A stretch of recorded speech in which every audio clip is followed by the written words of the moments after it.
ప్రియమైన జ్ఞానవాణి ప్రేక్షకులారా, మీ అందరికీ శుభోదయం. ఈరోజు పాత నిబంధనములో నుండి తోబితు గ్రంథములోని 10, 11, 12 అధ్యాయాలు ధ్యానం చేసుకుందాం. మనం 10, 11, 12 అధ్యాయాలు చదివినట్లయితే 3 విషయాలు నేర్చుకోవచ్చు. మొదటిది, కుటుంబ ప్రేమ మరియు ఆశీర్వాదాల శక్తి.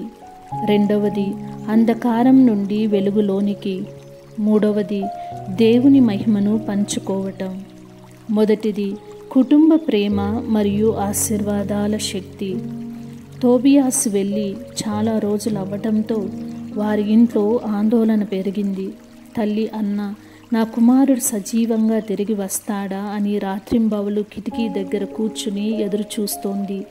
తండ్రి తోబితు మాత్రం దేవుడు మన ప్రయాణాన్ని సురక్షితంగా పూర్తి చేస్తాడు అని ధైర్యం చెప్పాడు. ఇంతలో తోబియాసు సారాతో కలిసి తిరిగి రాగా, సారా తల్లిదండ్రులు రాగుయేలు ఎడ్న ప్రేమతో వీడుకోలు చెబుతూ, మీరు సుఖంగా ఉండాలి, దేవుడు ఆశీర్వాదం మీకెప్పుడు ఉంటుంది అని పలికారు. ఈ దృశ్యం వల్ల మనకు అర్థమయ్యేది, మన వారి ప్రియమైన మాటలు, ఆశీర్వాదాలు మన జీవిత ప్రయాణానికి మరింత శక్తినిస్తాయి. ఒక చిన్న గ్రామంలో ఒక యువకుడు డాక్టర్ కావాలని కలలు కనేవాడు.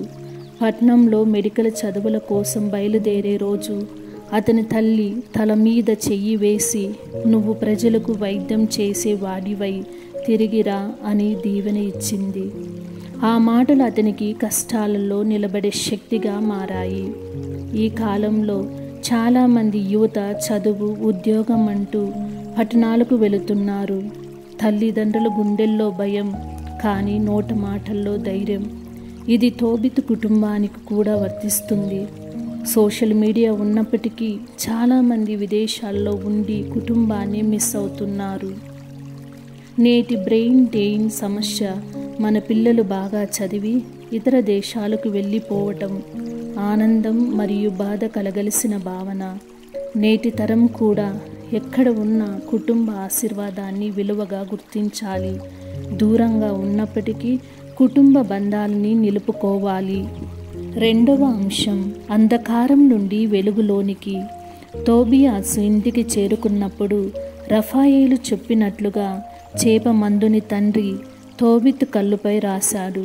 వెంటనే అతని కళ్ళుపై నుండి మసక మబ్బులు తొలగి ఎంతో ప్రకాశవంతంగా కనిపించింది. ఎన్నో సంవత్సరాల తర్వాత తోబిత్ తన కుమారుని ముఖాన్ని చూసి కన్నీళ్లు పెట్టుకున్నాడు. ఆయన మొదటి మాటలు, నీ కోసం నేను దేవునికి కృతజ్ఞతలు తెలుపుతున్నాను.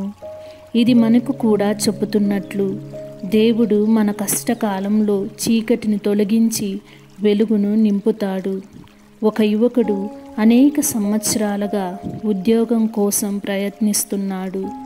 ఎన్నో నిరాశల తర్వాత ఒకరోజు అతనికి అనుకోకుండా గొప్ప అవకాశం వచ్చింది. అతను చెప్పిన మాట, ఇది దేవుని సమయమే. ఈ అనుభవం తోబితు చూపు తిరిగి వచ్చిన ఆనందం లాంటిదే. చాలామంది ఈ రోజుల్లో ఆర్థిక, మానసిక అంధకారంలో ఉన్నారు. ఉద్యోగం కోల్పోవటం, అప్పుల బారిన పడడం, డిప్రెషన్, కుటుంబ విభేదాలు, కంటి చూపు, చెవుల వినికిడి ఇలాంటి సమస్యలు వచ్చినప్పుడు వాటిని కొత్త సాంకేతిక పరిజ్ఞానం ద్వారా తిరిగి పొందడం. నమ్మకం, సహనం కోల్పోతున్న సమయంలో ఒక చిన్న అవకాశమే వెలుగులా మారుతుంది. ఉదాహరణకు, ఒక మంచి వైద్యుడు ఒక మనసున్న స్నేహితుడు లాంటివాడు. సమస్యలన్నీ ఒకేసారి చుట్టుముట్టినా దేవుని నమ్మితే ఆయన అంధకారాన్ని తొలగించే ఒక ప్రకాశవంతమైన మార్గం చూపిస్తాడు. మూడవ అంశం, దేవుని మహిమను పంచుకోవటం. రఫాయేల్ తన అసలు వ్యక్తిత్వాన్ని వెల్లడించాడు.